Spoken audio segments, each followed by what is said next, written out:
अस्सलाम, नमस्ते, आदाब।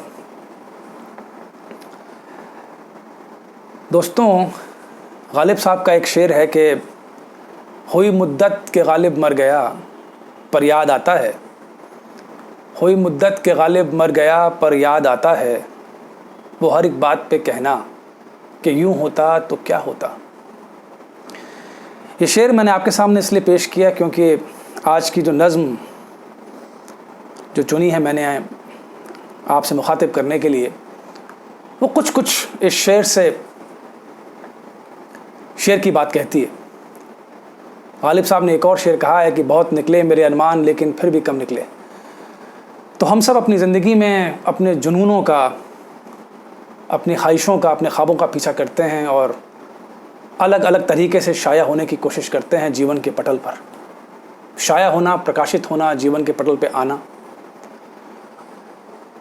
और हम उनको पूरा करते हैं और बहुत मोतबर और बहुत मुतमईन तरीक़े से ज़िंदगी जीते हैं। लेकिन इसके बावजूद हमारे अंतर्मन में कुछ ख्वाहिशात, कुछ ऐसी इच्छाएं हमेशा रहती हैं जो शायद नहीं हो पाती।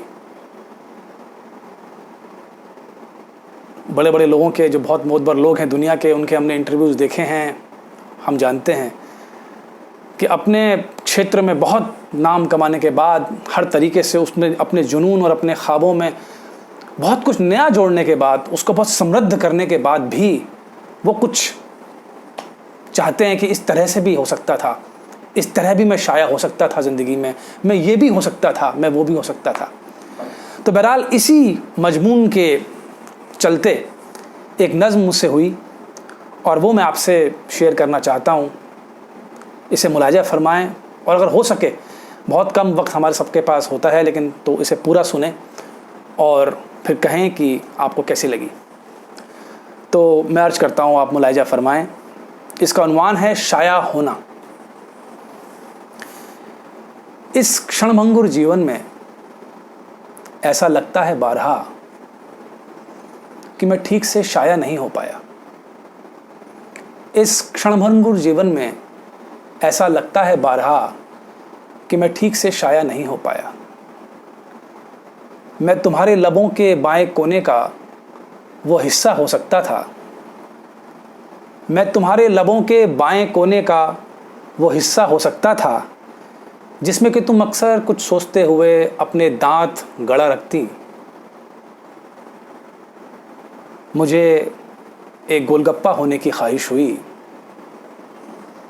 जब भी मैंने तुम्हें उसे अपने मुंह में भरते हुए देखा।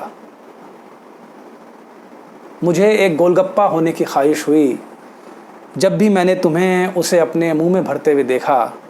तुम्हारे मुंह की रिक्तता में कुछ देर यूं अकेले होना। या मैं एक सुपारी का टुकड़ा भी हो सकता था, या मैं सुपारी का एक टुकड़ा भी हो सकता था। तुम्हारे जीभ के दबाव को अपने चूसे जाने में महसूस करता।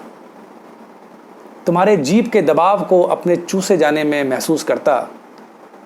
एक पेन की तरह तुम्हारी उंगलियों में फंसे होना भी एक सुंदर विकल्प था। तुम्हें बचपन में लगा कोई टीका हो सकता था। जब भी तुम स्लीवलेस पहनती, तुम्हारी बाह पर एक टैटू की तरह नुमायां होता। जब भी तुम स्लीवलेस पहनती, तुम्हारी बाह पर एक टैटू की तरह नुमायां होता। तुम्हारा फेवरेट गाना, तुम्हारा फेवरेट शायर, जो और कुछ नहीं तो तुम पर लिखा एक शेर ही होता। जो और कुछ नहीं तो तुम पर लिखा एक शेर ही होता। तुम्हारी सोचों में घूमता, गाहे बगाहे तुम्हारे लबों पर मचलता। मैं चिड़ियाओं से उनकी ज़बान सीख कर जानता कि तुमसे मोहब्बत कैसे की जाए।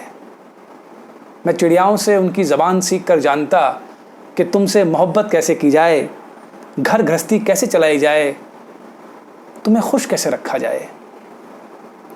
फहरिस्त लंबी है, पर जब भी सोचता हूँ शाया होने के बारे में तो लगता है इस क्षणभंगुर जीवन में मैं क्षण भर के लिए कितने मोतबर तरीक़ों से शाया हो सकता था। बहुत शुक्रिया आपका इस लंबी नज़्म के लिए, अपना वक्त निकालने के लिए। ये बस ये ऐसी एक इच्छाएं हैं, ऐसी ख्वाहिशात हैं जो कि हम सब में साझा हैं, जो आप में भी हैं, जो मुझ में भी हैं और तमाम लोगों में हैं। अलग अलग उनके मौजू हो सकते हैं, अलग अलग तरह की हो सकती हैं, और इसके बावजूद भी कि हम बहुत मुतबर, बहुत मुतमईन इंसानों की तरह ज़िंदगी में रहते हैं, कहीं कोई कमी महसूस नहीं होती कई बार। लेकिन फिर भी ऐसी इच्छाएँ, ऐसे बहुत सारे अरमान हमारे अंदर रहते हैं, और ये नज़्म उन सब की नज़र। आपसे इजाज़त लेता हूँ इस उम्मीद के साथ कि आपको ये नज़्म पसंद आएगी। आपके रिमार्क्स का, आपके कमेंट्स का, मैसेजेस का इंतज़ार रहेगा। सलाम पेश करता हूँ आपको। नमस्ते।